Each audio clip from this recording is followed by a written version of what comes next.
नमस्कार, आप देख रहे हैं ABNN। मैं हूं सत्यप्रकाश त्रिपाठी। आज से हमारा विशेष प्रोग्राम शुरू हो रहा है शख्सियत। उसमें सबसे पहले हम देश के जाने माने नेता श्री रामदास अटावले जी से बात करेंगे। अटावले जी देश के जाने माने नेता भी हैं और केंद्र सरकार में सहकारिता सोशल जस्टिस मिनिस्टर भी हैं। तो विभिन्न मुद्दों पर आज हम बात कर रहे हैं अटावले जी से। मेरा सवाल यह है कि अभी जो मुंबई में ताज़ा इशू है, उसमें करना जो सुशांत वाला मामला है और कंगना रनौत वाला मामले को आपने जोर शोर से उठाया और कंगना का आपने समर्थन किया, आप उसके घर जाकर के बात किए। तो ऐसी स्थिति में जब वहाँ की सरकार उनके साथ लड़ रही थी तो आप उसके साथ खड़े हुए, तो इससे जो है पूरे देश में आपकी स्थिति महिलाओं में विशेषकर अच्छी सुधरी है। तो इस पर आप क्या कहेंगे? उस पर मैं यही कहूँगा कि सुशांत सिंह राजपूत के हिंदी फिल्म इंडस्ट्री के बहुत बड़े कलाकार थे और भविष्य में मतलब एक बहुत बड़े कलाकार बनने वाले थे। उनके पास बहुत बड़ा पैसा भी था, उन्होंने चांद पर जमीन भी ले ली थी और बैंक में भी सब उनका बहुत पैसा उनके पास था। तो क्यों मतलब सुशांत राजपूत आत्महत्या करेगा? क्या उसका कारण है? मतलब फिल्म इंडस्ट्री का आदमी है और इतनी पब्लिसिटी मिलने वाला आदमी है, तो क्यों आत्महत्या करेगा? तो मैंने शुरू में मेरा डाउट मैंने व्यक्त किया था कि सुशांत राजपूत की आत्महत्या नहीं, वो हत्या हो सकती है। और मुंबई पुलिस ने 2 महीने लगाए और 2 महीने में FIR दाखिल नहीं हुआ। मुंबई पुलिस मतलब अंतिम टप्पे तक नहीं पहुंची और इसका कारण ये हो सकता है कि मुंबई पुलिस इतनी स्ट्रांग है।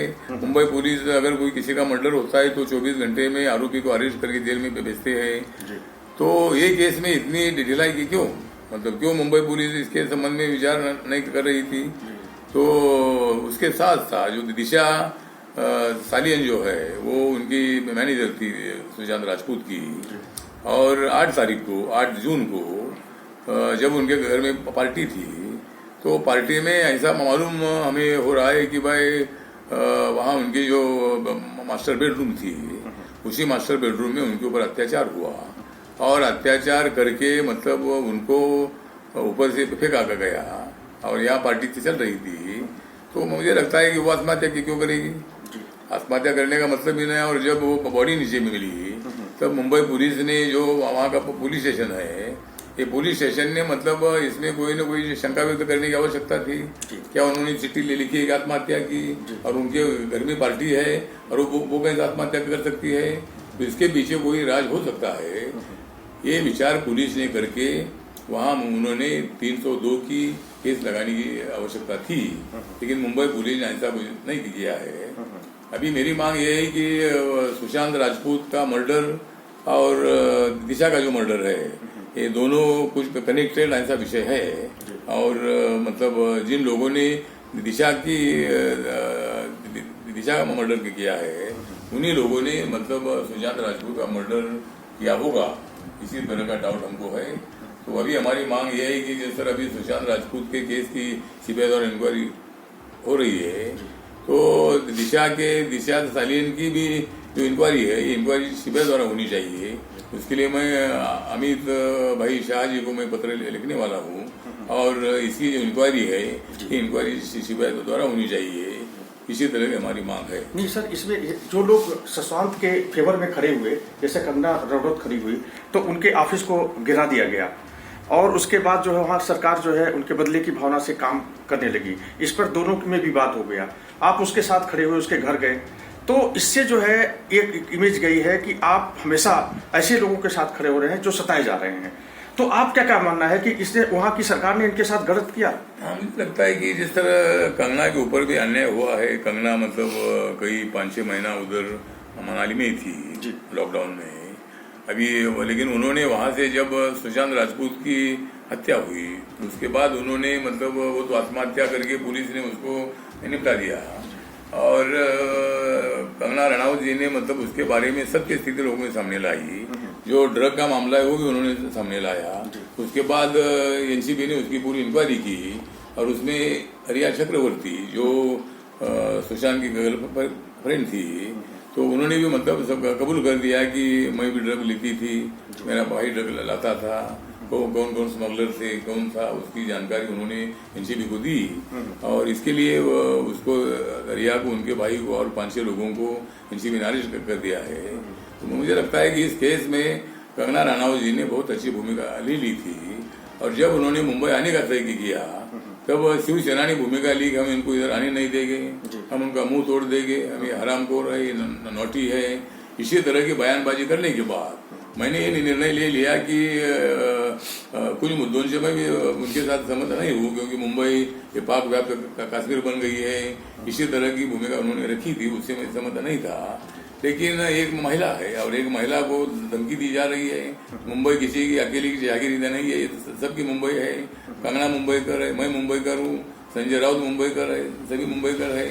तो ये मुंबई सबकी मुंबई है, ये मराठी मानुस की तो मुंबई है ही है, लेकिन मुंबई में रहने वाले सभी लोगों की मुंबई है।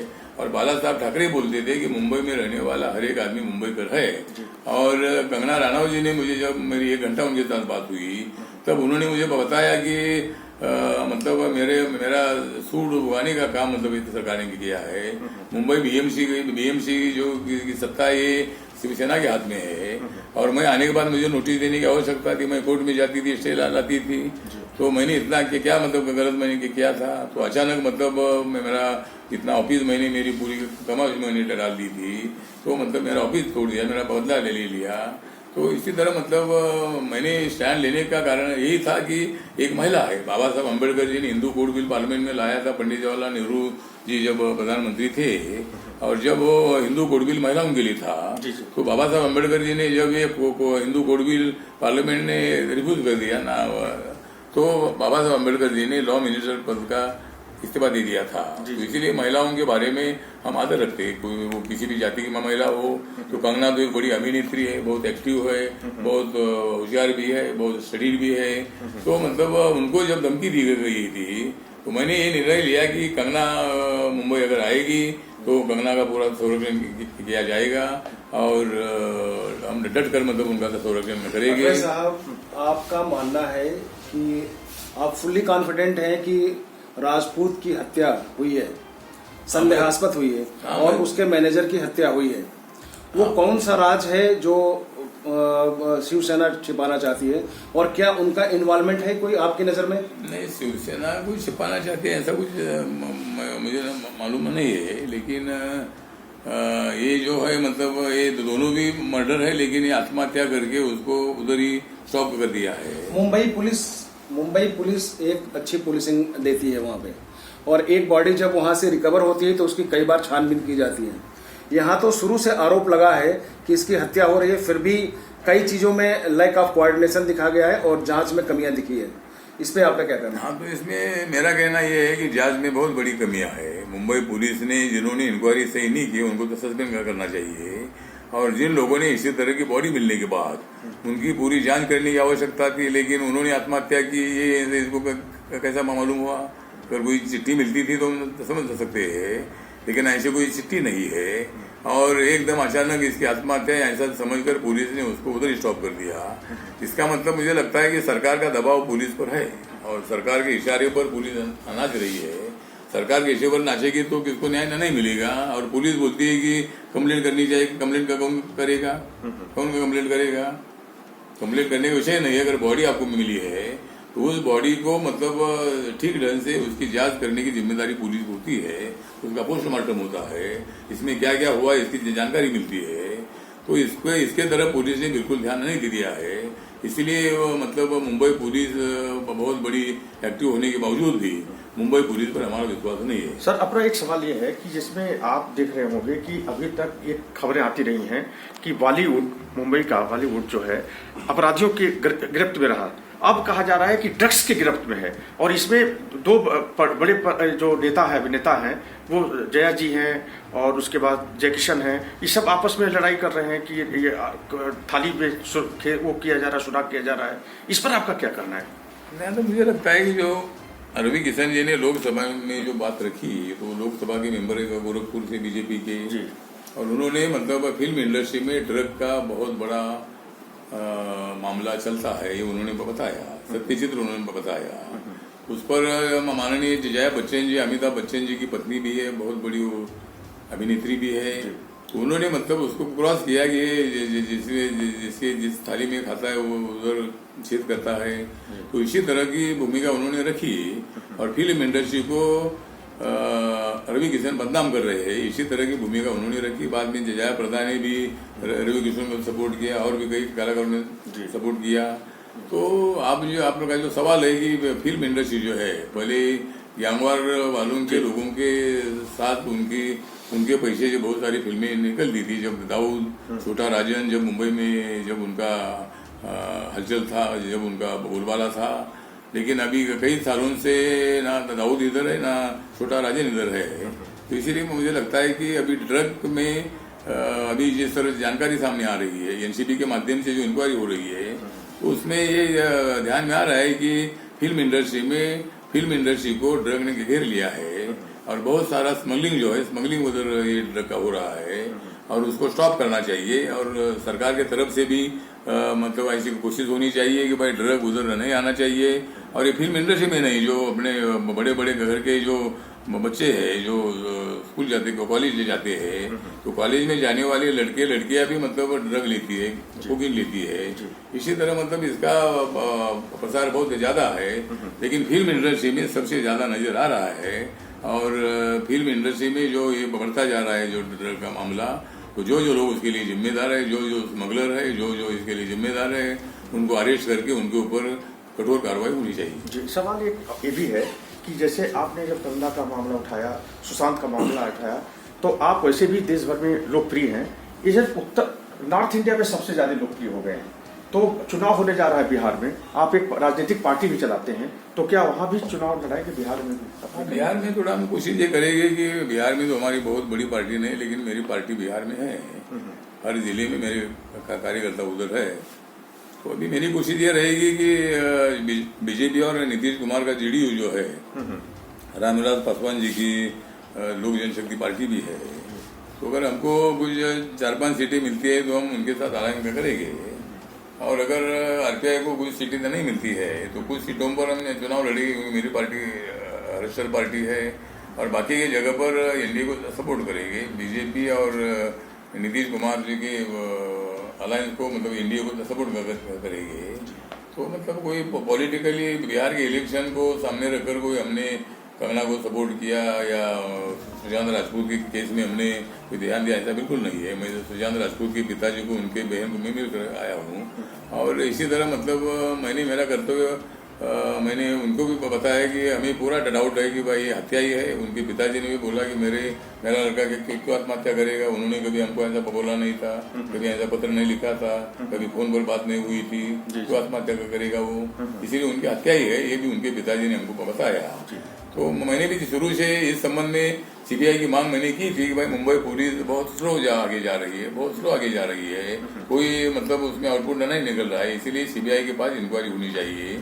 तो फिर मामला ये हुआ कि बिहार गवर्नमेंट ने विधानसभा में सभी पार्टियों के सपोर्ट का प्रस्ताव पारित किया और वो गवर्नमेंट ऑफ इंडिया को भेजा। फिर गवर्नमेंट ऑफ इंडिया ने सुशांत राजपूत के केस की इंक्वायरी सीबीआई को देने का निर्णय ले लिया, लेकिन महाराष्ट्र सरकार मानने के लिए तो तैयार नहीं थी। वहाँ टेक्निकल डिफिकल्टी ये थी कि जिस राज्य की केस होती है, अगर लोकल पुलिस को उसमें कोई सफलता मिलती नहीं तो सीबीआई की इंक्वायरी देने की मांग राज्य सरकार करती है। तो महाराष्ट्र सरकार का कहना था कि बिहार सरकार का इधर क्या मतलब है, बिहार सरकार तो बिहार में है, तो ये हमारा मामला महाराष्ट्र का है। तो फिर सुप्रीम कोर्ट के आदेश के बाद फिर महाराष्ट्र सरकार ने उसको मान लिया और सुप्रीम कोर्ट ने भी देखा कि 2-2.25 महीने में मुंबई पुलिस को कोई सफलता मिली नहीं है, तो इसीलिए इस केस को सीबीआई के पास देना चाहिए। तो सुप्रीम कोर्ट ने आदेश देने के बाद महाराष्ट्र सरकार ने मान्य कर दिया और अभी 17-18 दिन से वहाँ मुंबई में मतलब सीबीआई इंक्वायरी कर रही है। सर, ये आप जो है पार्लियामेंट के अंदर और पार्लियामेंट के बाहर दलितों, पिछड़े लोगों की समस्याओं को हमेशा से ज्वलंत मुद्दों को उठाते रहे हैं, इस समय ये देखने को आ रहा है कि SC/ST के मामले जो है बढ़ रहे हैं, उन पर FIR के मामले भी नहीं हो रहे हैं देश भर में। विशेषकर महाराष्ट्र में जो बात आ रही है, ह्यूमन राइट कमीशन की तरफ से भी कई बार कहा जा रहा है। तो इसके लिए आप क्या करेंगे, क्या आपकी रणनीति है? तो मतलब ये तो मेरे मंत्रालय का विषय है, सोशल जस्टिस एंड एम्पावरमेंट जो मेरा मंत्रालय है, उसमें शेड्यूल कास्ट का जो एट्रोसिटी एक्ट है ये हमारे मंत्रालय के अंतर्गत आता है। और दलित अत्याचार का विषय ऐसा है कि शहरों में बहुत परिवर्तन हुआ है, लेकिन गांव छोटे छोटे गांवों में अभी तक उतना परिवर्तन हुआ नहीं है। बहुत सारे लोगों के मन में जातिवादी मेंटेलिटी है, कास्टिस्ट मेंटेलिटी है, और कुछ लोग दलितों के बाजू में होते हैं, लेकिन कुछ लोगों को दलितों ने अच्छा कपड़ा पहनना अच्छा नहीं लगता है, उन्होंने कोई एक आधी प्रॉपर्टी लेना अच्छा नहीं लगता है, उन्होंने खेती लेना अच्छा नहीं लगता है। तो इसीलिए मतलब बहुत बार अत्याचार होते हैं। और हमारे नौजवान लोग ताट मान करके आगे गांव में चलते हैं। पहले जो हमारे बाप जादा थे वो जोहार माँ बाप करते थे, नमस्कार करते थे, झुकते थे, लेकिन हमारे नौजवान अभी किसके सामने झुकते नहीं है। तो उसका गुस्सा मतलब उन लोगों का आता है। जिस तरह बीच में उत्तर प्रदेश में सत्यमेव जयते नाम का एक सरपंच था और दलित सरपंच था, और उन्होंने नमस्कार झुककर नहीं किया, इसलिए उनकी हत्या कर दी। तो इसी तरह की घटनाएं हो रही है। तो दलित अत्याचार के लिए हमारी कोशिश ये है कि भाई दलित और सवर्णों में एकता पैदा करना। बाबा साहब अम्बेडकर जी ने भी समानता की बात बताई थी, समाज में समानता होनी चाहिए, जाति व्यवस्था खत्म होनी चाहिए। और जाति व्यवस्था खत्म अगर हो जाती है तो बहुत अच्छी बात है कि हम बाबा साहब ने बोला था कि हिंसा का उत्तर ठीक नहीं है, उसके लिए शांति से ही हमें काम करना होगा, समाज का प्रबोधन करना होगा। इसी तरह की भूमिका बाबा साहब की थी। तो उसी दिशा से हम भी आगे जा रहे हैं। हम सवर्ण और दलितों को जोड़ने का काम कर रहे हैं। बहुत जिस तरह मैं अभी काम करता हूँ तो मेरे पास रोज जो मुझे लोग मिलते हैं उसमें 50% लोग नॉन दलित होते हैं, मतलब ब्राह्मण भी होते हैं। जिस तरह मतलब आप ओम प्रकाश त्रिपाठी जी आप है जी जी, तो सत्य प्रकाश त्रिपाठी, सत्य प्रकाश। तो आपका मतलब प्रकाश हमेशा सत्य होता है। मतलब जब जब मुझे दिखाई देता है नीला नीला आकाश, जब जब मुझे दिखाई देता है नीला नीला आकाश, तब मुझे याद आते हैं सत्य प्रकाश। तो ये सत्य प्रकाश है। एक सवाल इसमें और भी सवाल है सर, कि आपने कहा कि सवर्णों को मिलाने की बात आप कर रहे हैं। अभी आपकी सरकार ने पिछले बार 2018 में SC/ST एक्ट के एट्रोसिटी एक्ट है उसमें संशोधन किया है, और उसमें कहा है कि अगर कोई इस तरह का आरोप केसेज आते हैं तो उस पर बिल नहीं होनी चाहिए। इसको लेकर सवर्णों में थोड़ा आक्रोश था और उससे बीजेपी प्रभावित थी कि बिल नहीं होगी, नॉन अवेलेबल वारंट होगा, उसमें सुनवाई नहीं। मतलब ये था कि जब एट्रोसिटी एक्ट 1989 में जो पार्लियामेंट में पास हुआ जी जी, तो पूरे देश भर में जो दलित पर अत्याचार हो रहे थे उसका एक सही चित्र जो है ये पार्लियामेंट के सामने रखा गया है कि दलितों के ऊपर कितने अत्याचार हो रहे हैं। अभी भी अगर अपन आंकड़े निकाल दे तो कम से कम 63-64 हजार अत्याचार की केसेस अपने को नजर आती है पूरे देश भर में। जी जी, और मतलब तो सरकार कौन सी है, इस पर अत्याचार होता नहीं है, जातिवाद के कारण अत्याचार होता है। चाहे कांग्रेस की सरकार हो, बीजेपी की सरकार हो, समाजवादी की सरकार हो, मायावती की सरकार हो, किसी भी सरकार हो, वहाँ जो अत्याचार होते हैं ये कास्टिस्ट के भावना से अत्याचार होते हैं। तो ये जो तब एट्रोसिटी एक्ट जो बना था कि भाई ये थोड़ा एक्ट स्ट्रांग होना चाहिए। पहले PCR एक्ट था, प्रिवेंटिव PCR नाम का एक्ट था, तो वो इतना इफेक्टिव नहीं था। इसीलिए मतलब पार्लियामेंट के सभी जाति के, सभी धर्म के, सभी पार्टी के MP ने एक मत से इस पर कम से कम पार्लियामेंट में 13-14 घंटा बहस हुई थी, और सभी पार्लियामेंट ने मान्य कर दिया कि ये कानून स्ट्रांग होना चाहिए, एक कलम नॉन अवेलेबल होना चाहिए। तो तभी मतलब 1989 में जब एक कानून बना था तभी नॉन अवेलेबल ही मतलब जिसको एट्रोसिटी लगता है तो उसको कुछ दिन के लिए जेल में रहना ही पड़ता है। तो एक उनके ध्यान में आना चाहिए कि अगर एट्रोसिटी लगेगा तो अपने को जेल में रहना पड़ता है। इसीलिए दलित की तरफ गलत नजर से नहीं देखना चाहिए, उनकी मारपीट नहीं करनी चाहिए, उनका मकान नहीं जलाना चाहिए, उनका मर्डर नहीं करना चाहिए, या उनके ऊपर हमला नहीं करना चाहिए। इसी तरह की भावना उनके मन में आनी चाहिए। इसीलिए वो एक्ट पास हुआ था। तो सवर्णों में तो आप बता रहे कि सवर्णों को लगता है कि ये एक्ट हमको लगने से हमको जेल में जाना पड़ता है। तो हमारा सवाल इतना है कि आप अत्याचार मत करो, जेल में मत जाओ। अत्याचार नहीं करेगा तो जेल में जाने का विषय आता नहीं है। दलित भी आपके है, वो भी हिंदू है, और आप उनको तो संभाल कर लेने की आवश्यकता है, ऐसा मुझे लगता है। आठवले साहब, आप हर सवाल का बेबाक जवाब देते हैं। एक छोटा सा सवाल है, जो आपने अभी कहा कि मुंबई से दाऊद चला गया है, मुंबई से छोटा राजन का वर्चस्व खत्म हो गया है, जो और भी जितने भी माफिया थे तकरीबन खत्म हो गए हैं, लेकिन फिर भी आज भी जो तो ये नस्ल बिगाड़ने के पीछे आपको क्या लग रहा है कि किनका हाथ है? अभी बिगाड़ने के पीछे हाथ किसका ऐसा लगता नहीं, क्योंकि अभी ये जिनके पास बहुत पैसा होता है, ऐसे लोग जो नशीले पदार्थ लेने वाली जो लोग है, तो ऐसे लोगों को ड्रग का लेना वो बहुत अच्छा लगता है, मतलब उसमें बहुत बड़ी नशा होती है। तो इसमें कोई पॉलिटिकल का विषय नहीं है, ये तो मतलब सोशल विषय है, और लोगों ने ऐसा नहीं लेना चाहिए, लेकिन लोग लेते। दारू नहीं पीना चाहिए, लोग दारू पीते हैं। बियर नहीं पीना चाहिए, लोग बियर पीते हैं, और वो बोलते हैं कि डॉक्टर ने बोला इसलिए हम पी रहे हैं। तो इसी तरह मुझे लगता है कि इसी तरह जो ये है, तो आपका जो सवाल है कि इसके पीछे कोई राजनीति का विषय नहीं है, लेकिन ऐसी एक दूसरे के संघर्ष से मतलब अत्याचार होते हैं। अभी मेरे पास एक ऐसी केस आई थी, ये ड्रग लेने वाला लड़का है, और वो लड़का ने 2 साल के बच्चे पर अत्याचार किया, मतलब उसके ध्यान में आता ही नहीं है कि मैं क्या कर रहा हूँ।